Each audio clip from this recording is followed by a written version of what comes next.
Auzubillahiminash-shaytanir-rajim. Bismillahir-rahmanir-rahim. Here is Taimur Hamid and a very warm welcome to all of you in my YouTube channel Universe of Physics. Students, आज जो हम अपना topic discuss करने जा रहे हैं वो हमारे पास क्लास फर्स्ट ईयर के चैप्टर नंबर 2 का सेकंड लास्ट टॉपिक है और वो है हमारे पास टॉर्क और मोमेंट ऑफ फोर्स। टॉर्क और मोमेंट ऑफ फोर्स। तो सबसे पहले हम डिफ़ाइन करेंगे कि हमारे पास टॉर्क या मोमेंट ऑफ फोर्स होता क्या है, फिर उसको आगे फर्दर हम क्या करेंगे इंशाल्लाह एक्सप्लेन करेंगे डिटेल के साथ। तो टॉर्क क्या होता है? बेसिकली जब भी किसी बॉडी के अंदर टर्निंग इफेक्ट प्रोड्यूस हो एक फिक्स एक्सिस के अराउंड फोर्स के अप्लाई करने से, the turning effect produce in a body about a fixed point due to applied force is known as torque और मोमेंट ऑफ फोर्स। यानी कि किसी भी ऑब्जेक्ट के ऊपर जब हम फोर्स अप्लाई करें, उस फोर्स के अप्लाई करने से जब उस ऑब्जेक्ट में एक फिक्स्ड पॉइंट के अराउंड टर्निंग इफेक्ट प्रोड्यूस हो, रोटेशन प्रोड्यूस हो, तो उस टर्निंग इफेक्ट ऑफ बॉडी में जो टर्निंग इफेक्ट प्रोड्यूस होता है उसको हम क्या कहते हैं? टॉर्क कहते हैं। या ये भी कह सकते हैं आप कि टॉर्क हमारे पास एक ऐसा फिनोमेना है जो हमारे पास एंगुलर एक्सेलरेशन को क्या कहता है? प्रोड्यूस करता है, या जो हमारे पास एंगुलर मोशन को क्या कहता है? एक्सप्लेन करता है। तो हम यहाँ से टॉर्क को डिफाइन कर सकते हैं, the turning effect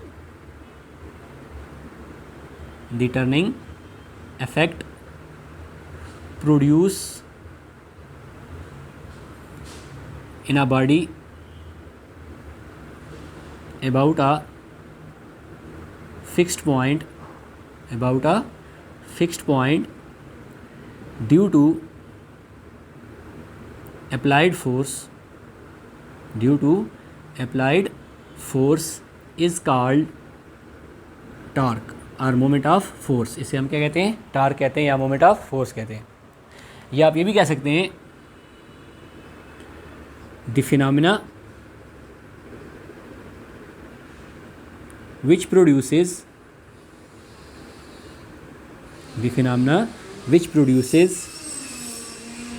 angular acceleration, ये एंगुलर मोशन भी आप कह सकते हैं, in a body is called torque. उसे भी हम क्या कहते हैं? टॉर्क कहते हैं। अब इसको अगर हम एक्सप्लेन करें, एक्सप्लेनेशन, तो एक्सप्लेनेशन को डिस्कस करने के लिए सबसे बेस्ट एग्जांपल हमारे पास डोर की होती है टॉर्क को एक्सप्लेन करने के लिए। तो लेट्स सपोज मेरे पास ये एक डोर है, मैं यहाँ पे एक डोर बना रहा हूँ।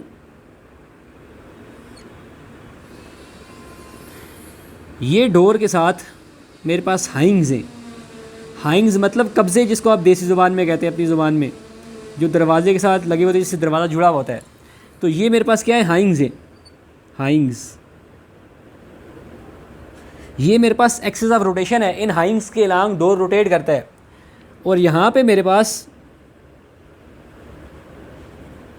एक ये पॉइंट है, ठीक है, हैंडल है। ये मेरे पास हैंडल है, ठीक है, जहाँ से पकड़ के हम डोर को ओपन या क्लोज़ करते हैं, ठीक है। तो ये मेरे पास वो पॉइंट है जिस पे हम फोर्स लगाते होते हैं, point of action of force, यानी जहाँ पे हम फोर्स लगाते हैं जिसकी वजह से डोर ओपन या क्लोज़ होता है। और ये मेरे पास वो पॉइंट है जिसके अलोंग ये डोर रोटेट करता है, यानी कि point of axis of rotation. इस point of axis of rotation और point of action of force के दरमियान ये जो मेरे पास परपेंडिकुलर डिस्टेंस है, ये जो मेरे पास क्या है? परपेंडिकुलर डिस्टेंस, जिसको हम आर से रिप्रेजेंट करते हैं। ये परपेंडिकुलर डिस्टेंस मेरे पास मोमेंट आर्म कहलाता है। ये परपेंडिकुलर डिस्टेंस मेरे पास क्या कहता है? Moment arm, ARM arm, moment arm, ठीक है। अब देखें, डोर की मैंने एग्जांपल ली, माइंड में रखे डोर को, ठीक है। जिस पॉइंट से डोर को हैंडल से आप पकड़ के ओपन या क्लोज करते हैं, वो पॉइंट ऑफ एक्शन ऑफ आपके पास क्या होती है? फोर्स होती है। उस पॉइंट पर आप फोर्स लगा रहे होते हैं। और जहाँ से डोर रोटेट हो रहा होता है, उन हाइंग से, उन कब्ज़ों के लांग, वो हमारे पास एक फिक्स्ड पॉइंट होता है, एक्सिस ऑफ रोटेशन होता है, ठीक है। उस एक्सिस ऑफ रोटेशन और उस point of action of force के दरमियान जो आपके पास एक परपेंडिकुलर डिस्टेंस होता है, उस परपेंडिकुलर डिस्टेंस को आप क्या कहते हैं? मोमेंट आर्म कहते हैं। इस परपेंडिकुलर डिस्टेंस को आप क्या कहते हैं? मोमेंट आर्म कहते हैं। तो जब आप डोर के ऊपर फोर्स लगाते हैं, डोर एक फिक्स एक्सिस के अराउंड रोटेट करता है, ठीक है, तो इसको आप क्या कहते हैं? टॉर्क कहते हैं। The turning effect produce in a body due to applied force, इसको हम क्या कहते हैं? टॉर्क कहते हैं। तो यहाँ से हम टार्क को मैथमेटिकली भी डिफाइन कर सकते हैं। मैथमेटिकली टार्क हमारे पास किसी के लिए होता है, torque is equal to moment arm multiply by force. यानी टार्क को हम एक सिंबल से रिप्रेजेंट करते हैं टाउ से, ठीक है, इसका ये सिंबल होता है टार्क का। मोमेंट आर्म हमारे पास आर से रिप्रेजेंट करते हैं, फोर्स को किससे रिप्रेजेंट करते हैं, एफ से। तो ये बेसिकली हमारे पास क्रॉस प्रोडक्ट होता है किसका, मोमेंट आर्म का और फोर्स का। इसे हम क्या कहते हैं, टार्क कहते हैं। तो हम यहाँ से भी कह सकते हैं the cross product of moment arm and force is known as torque. यानी फोर्स और मोमेंट आर्म का जो हमारे पास क्रॉस प्रोडक्ट होता है वो बेसिकली हमारे पास क्या होता है, टार्क होता है। और जब ये क्रॉस प्रोडक्ट है तो उसको हम इस तरह लिख सकते हैं, torque is equal to R F sine of theta. R F sine of theta, क्योंकि क्रॉस प्रोडक्ट के अलावा हम क्या यूज़ करते हैं, साइन थीटा यूज़ करते हैं। ये बेसिकली हमारे पास एक वेक्टर क्वांटिटी है, it is a vector quantity. ये हमारे पास क्या एक वेक्टर क्वांटिटी है। इसकी जो हमारे पास ऐसा यूनिट है, ऐसा यूनिट इज़ फोर्स की यूनिट न्यूटन, मोमेंट आर्म की यूनिट मीटर, न्यूटन मीटर है। यहाँ से आप इसकी डायमेंशन भी फाइंड कर सकते हैं। तो प्रैक्टिस कीजिएगा इसकी डायमेंशन को फाइंड करने के लिए। न्यूटन को आप कन्वर्ट करेंगे बेस यूनिट में, ठीक है, kg meter per second square. KG meter per second square के साथ मीटर आपके पास है, ठीक है, बेस से सेम पावर्स को ऐड करेंगे, आपका डायमेंशन भी इसकी फाइंड हो जाएगी। या आपने क्या करना, हम खुद ही यहाँ पे कर देते हैं, न्यूटन पर मीटर। न्यूटन हमारे पास होता है kg meter per second square के, और meter as it is base से same power add kg meter square per second square. Base form में कन्वर्ट कर दिया, डायमेंशन की फॉर्म में लिखते हैं, केजी की डायमेंशन एम, मीटर की डायमेंशन एल स्क्वायर, ठीक है, टाइम की सेकंड की डायमेंशन टी माइनस टू। तो डायमेंशन क्या बन जाएगी, M L square T minus two. ये आपके पास डायमेंशन किसकी आ गई जी, मोमेंट ऑफ फोर्स की या टार्क की। अब इसके बाद हम बताएंगे कि हमारे पास जो टार्क है वो किन फैक्टर्स पे डिपेंड करती है, या जो हमारे पास मोमेंट आर्म है वो किन फैक्टर्स पे डिपेंड करता है। तो हम हेडिंग देंगे factors on which torque depends on.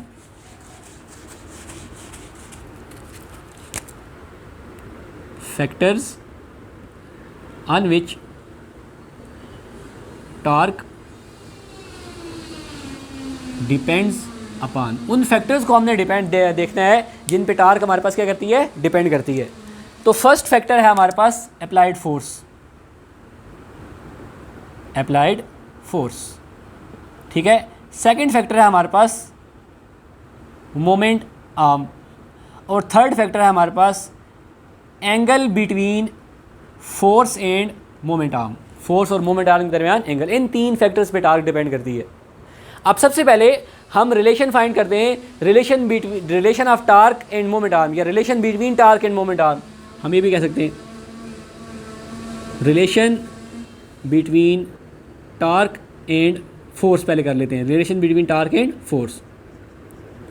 अब देखिए मैथमेटिकल फॉर्म में हमने लिखा है कि टार्क हमारे पास डायरेक्टली प्रोपोर्शनल किसके है, फोर्स के, T is equal to are cross F. It's mean direct relation है।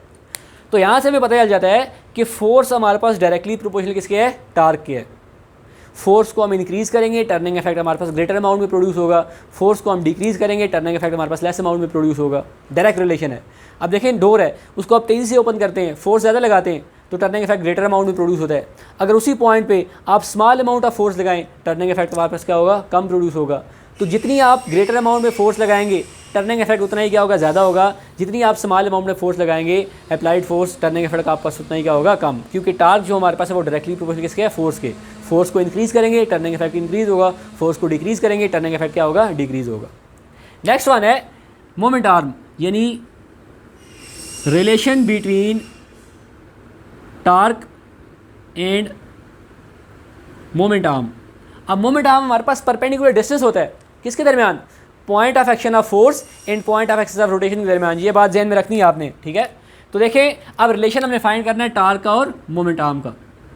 अब देखिए रिलेशन में हमें ये भी पता है कि टार्क हमारे पास डायरेक्टली रिलेट करती है मोमेंट आर्म पे। क्यों, क्योंकि हमारे पास टार्क का क्या रिलेशन है, T is equal to are cross F. यानी टार्क डायरेक्टली प्रोपोर्शनल हमारे पास फोर्स के भी है और टार्क डायरेक्टली प्रोपोर्शनल हमारे पास मोमेंट आर्म के भी है। अब जितना हमारे पास मोमेंट आर्म ज़्यादा होगा, greater the moment arm, turning effect will be produce easily. Lesser the moment arm, turning effect will be produce less. अब देखें अगर मेरे पास एक दरवाज़ा है, ठीक है। अब दरवाजे का जो मेरे पास एक्सिस ऑफ रोटेशन है और जहाँ पे हमने वो लगाया हुआ है, हुक लगाई हुई है, ठीक है, जहाँ से हम डोर को ओपन करते हैं, ठीक है, तो उस पॉइंट के दरमियान जितना डिस्टेंस ज़्यादा होगा, उस पॉइंट के दरमियान जितना डिस्टेंस क्या होगा, ज़्यादा होगा।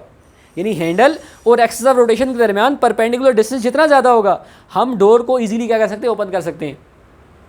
अगर हम उस हैंडल को हाइंग्स के, ये मेरे पास हाइंग्स है, अगर इनके करीब में यहाँ पे हैंडल को लगा दूँ, ठीक है, तो यहाँ से डोर को ओपन करने के लिए मुझे लार्ज अमाउंट ऑफ फोर्स चाहिए होगी। जितना हमारे पास मोमेंट आर्म लेस होगा, टर्निंग इफेक्ट हमारे पास उतना ही कम प्रोड्यूस होगा, और जितना हमारे पास मोमेंट आर्म ज़्यादा होगा, टर्निंग इफेक्ट उतना ही हमारे पास क्या प्रोड्यूस होगा, इजीली प्रोड्यूस होगा। क्यों? क्योंकि मोमेंट आर्म ग्रेटर होगा, स्मॉल अमाउंट ऑफ फोर्स आप लगाएंगे, डोर आपके पास ओपन हो जाएगा। लेकिन मोमेंट आर्म अगर आपके पास कम होगा, उतनी ही फोर्स लगाएं जो आपने यहाँ पे लगाई है, यहाँ से आप डोर को ओपन नहीं कर सकेंगे। उसके लिए आपको लार्ज अमाउंट ऑफ क्या चाहिए होगी, फोर्स चाहिए होगी। क्योंकि हमारे पास टार्क डायरेक्टली प्रोपोर्शनल किसके है, मोमेंट आर्म के। मोमेंट आर्म ग्रेटर होगा, टर्निंग इफेक्ट इजीली प्रोड्यूस होगा। मोमेंट आर्म हमारे पास स्मॉल होगा, टर्निंग इफेक्ट हमारे पास क्या होगा, इजीली प्रोड्यूस नहीं होगा, लेस प्रोड्यूस होगा हमारे पास टर्निंग इफेक्ट, आप ये भी कह सकते हैं। अब नेक्स्ट है angle between force and moment arm. तो हम यहाँ पे लिख सकते हैं relation of torque with angle between force and moment arm. यानी टार्क का हमने रिलेशन फाइंड करना है किसके साथ, जब एंगल हमारे पास मोमेंट आर्म और फोर्स के दरमियान होगा। तो इसके दो केसेस हैं, देयर आर 2 केसेस। इसके कितने केसेस हैं हमारे पास, 2 केसेस हैं। पहला केस, जब हमारे पास मोमेंट आर्म और फोर्स के दरमियान एंगल 90 होगा, when angle between force and moment arm is 90 degree. जब फोर्स और मोमेंट आर्म के दरमियान एंगल कितना होगा, 90 डिग्री। तो उस वक्त हमारे पास क्या होगा जी, torque is equal to are cross f sine of theta. तो देखिए torque is equal to r into f sine 90 हो जाएगा। साइन 90 आपके पास 1 के इक्वल होता है, तो आपके पास क्या आ जाएगा, T is equal to are cross F into 1। तो आपके पास टार्क क्या हो जाएगा, मैक्सिमम, यानी टर्निंग इफेक्ट कितना होगा आपके पास, मैक्सिमम। तो इट्स मीन कि जब आपके पास फोर्स और मोमेंट आर्म के दरमियान एंगल 90 डिग्री होगा, तो उस वक्त आपके पास जो टार्क प्रोड्यूस होगी, जो टर्निंग इफेक्ट प्रोड्यूस होगा, वो कितना होगा, मैक्सिमम होगा। इसी तरह जब नेक्स्ट कंडीशन है, when angle between force and moment arm is 0 degree. जब फोर्स और मोमेंट आर्म के दरमियान एंगल कितना होगा, 0 डिग्री। तो 0 के लिए भी हम यहीं पे केस को डिस्कस कर लेते हैं जी। हमारे पास क्या है, T is equal to R F sine of theta है। अब साइन 0 हमारे पास किसकी इक्वल हो जाएगा जी, T is equal to R F sine of 0। तो साइन 0 0 की इक्वल होता है, तो T is equal to are F into 0। जब 0 को सारी टर्म से मल्टीप्लाई करेंगे तो आंसर क्या आ जाएगा, 0। इट्स मीन जब मोमेंट आर्म और फोर्स के दरमियान एंगल 0 डिग्री होगा, ठीक है, तो हमारे पास टर्निंग इफेक्ट क्या होगा, 0 होगा। टर्निंग इफेक्ट हमारे पास प्रोड्यूस नहीं होगा। अब यहाँ पे इसके बाद हमारे पास टाइप्स ऑफ टार्क आती है, ठीक है। लास्ट में टाइप्स ऑफ टार्क को हम डिस्कस कर लेते हैं।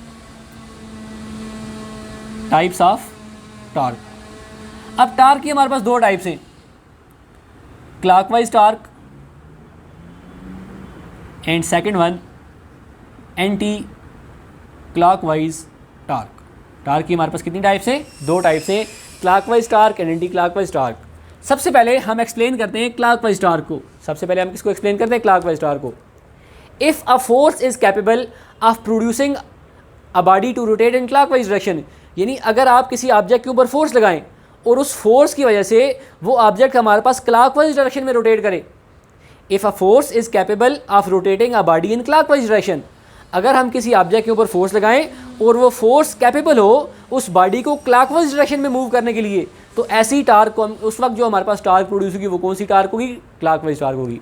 लेट्स सपोज आपके सामने एक मार्कर है, मार्कर की कैप है, ठीक है। इस कैप को जब मैं रोटेट करूंगा, फोर्स लगाऊंगा, क्लॉकवाइज डायरेक्शन में रोटेट करूंगा इसको क्लोज करने के लिए, ठीक है, ठीक है, ये क्लोज कर रहा हूँ मैं कैप को, तो मैं क्लॉकवाइज डायरेक्शन में फोर्स लगा रहा हूँ। तो यहाँ पे जो मेरे पास टार्क प्रोड्यूस हो रही है वो कौन सी टार्क है, क्लॉकवाइज टार्क है।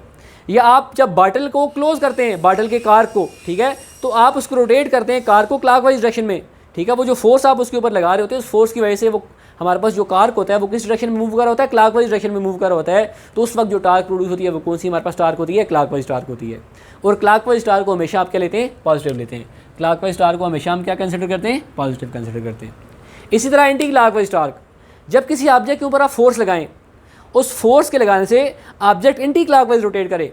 If a force is capable of rotating a body in anti clockwise direction, जब हमारे पास फोर्स की वजह से वो ऑब्जेक्ट किस तरह रोटेट करे, एंटी क्लॉकवाइज डायरेक्शन में रोटेट करे, तो ऐसी टार्क को हम क्या कहते हैं, एंटी क्लॉकवाइज टार्क कहते हैं। इस तरह आप जब बॉटल के ढक्कन को ओपन करते हैं, तो ओपन करने के लिए आप उसके ऊपर जो फोर्स लगाते हैं, उसकी वजह से आप उसको जो फोर्स लगाते हैं वो एंटी क्लॉकवाइज डायरेक्शन में रोटेट होता है। तो उस वक्त जो टार्क प्रोड्यूस होती है वो कौन सी टार्क होती है, हमारे पास एंटी क्लॉकवाइज टार्क होती है।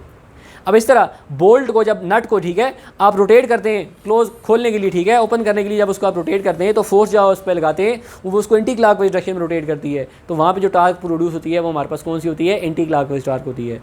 और इसी तरह एंटी क्लॉकवाइज टार्क को हम क्या कहते हैं, कंसिडर करते हैं नेगेटिव। कन्वेंशनली क्लॉकवाइज टार्क को कंसिडर करते हैं पॉजिटिव और एंटी क्लॉकवाइज को कंसिडर करते हैं नेगेटिव। तो ये हमारे पास एक डिटेल डिस्कशन थी टार्क और मोमेंट ऑफ फोर्स के हवाले से, ठीक है, जिसको हमने यहाँ पे डिस्कस किया, ठीक है, फैक्टर्स को भी डिस्कस किया, टाइप्स ऑफ टार्क को भी डिस्कस किया। इसके अलावा किसी किस्म की कोई डिफिकल्टी, किसी किस्म का आपको अगर कोई प्रॉब्लम हो तो लाजमी कमेंट सेक्शन में पूछिए। इंशाल्लाह जो हमारे पास नेक्स्ट टॉपिक होगा वो chapter number 2 vectors and equilibrium का लास्ट टॉपिक होगा, जो कि हमारे पास इक्विलिब्रियम के हवाले से होगा। उसको हम डिटेल से इंशाल्लाह अपने नेक्स्ट लेक्चर में डिस्कस करेंगे।